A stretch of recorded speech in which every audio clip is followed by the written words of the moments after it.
Hey everyone, welcome back. Ready for another deep dive. Today we're going to tackle something that I know can be super exciting, but also kind of overwhelming. Buying your first car. Yeah, it's a big step. Huge. So we got this list of top 10 tips for first-time car buyers, and it's from Carma Automotive Group over in Duluth, Georgia. I was thinking dealerships, they always have an angle, All right? right. But honestly, some of this advice is actually pretty solid and could really help anyone, even if they're not buying from that specific place. Absolutely. It's a good foundation. Yeah, totally. Like, they start with the basics. Setting a budget, figuring out what kind of car you need. That's all pretty standard stuff. Yeah, you got to know what you can afford and what's practical for your life. For sure. But then they get into some things that, honestly, I didn't even think about when I bought my first car, like really understanding financing. Oh, yeah. Financing can be tricky. It is. It's more than just like, okay, what's the monthly payment going to be? Right. What are some of the things that first-time buyers, they kind of get tripped up on? Well, one of the biggest things is focusing too much on that monthly payment and not thinking about the total cost of the loan. Oh, yeah. You could end up with a loan that stretches out for like 7 or 8 years.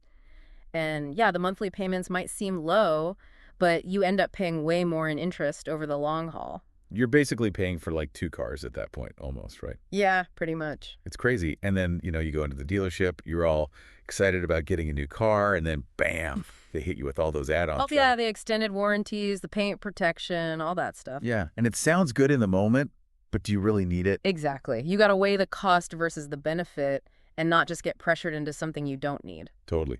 Okay, so one tip that I thought was, kind of obvious, but they really emphasize it, is the test drive. Oh, the test drive is essential. Absolutely. But it's more than just like, taking it for a spin around the block and seeing if it's fun to drive, right? Right. Think about comfort, visibility. Can you adjust the seat so you can reach the pedals? Can you see clearly out of all the windows? Does it actually fit your lifestyle? Yeah, like if you're hauling stuff all the time, maybe that sporty little coupe isn't the best choice, even if it looks cool. Exactly. And, think about, parallel parking. If you live in a city, that's a daily struggle. Oh, tell me about it. Yeah. I used to have this giant SUV, and it was a nightmare trying to squeeze that thing into a parking space. Okay, so here's one that surprised me. They talk about trade-ins. I was like, well, if it's your first car, you don't have anything to trade in, right? Well, you might be surprised. Really? Yeah, maybe you have an older car from a family member or something that you're ready to part with. And trading it in, it can actually knock a good chunk off the price of your new car. Oh, okay. I didn't realize that. So it's worth considering, even if you think, oh, I don't have anything to trade. Definitely. Especially if your car is still in decent shape. Yeah. It's always smart to compare what the dealership offers you with what you might get if you sell it privately. Oh, for sure. Got to shop around, right? Absolutely. But a trade-in can be, a lot less hassle than trying to sell it yourself. Totally. Sometimes the convenience is worth it. Yeah. Okay, here's a tip that I absolutely love, and it seems simple, but it's so important. Ask questions.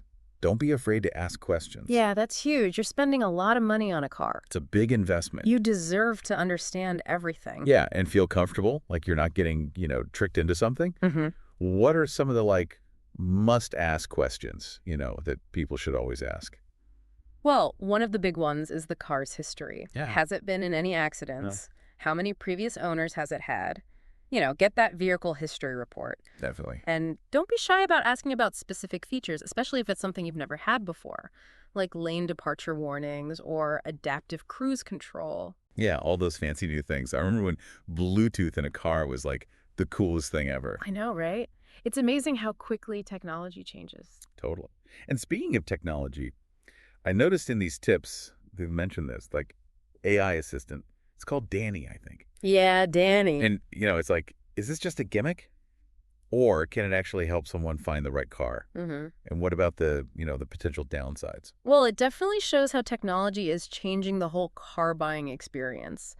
AI, it can help you narrow down your choices based on your needs, your budget, maybe even your lifestyle. Yeah, it can kind of do the initial legwork, right? Exactly. But, it's important to remember, AI is not perfect. Yeah, it's a tool. Right. It's a tool.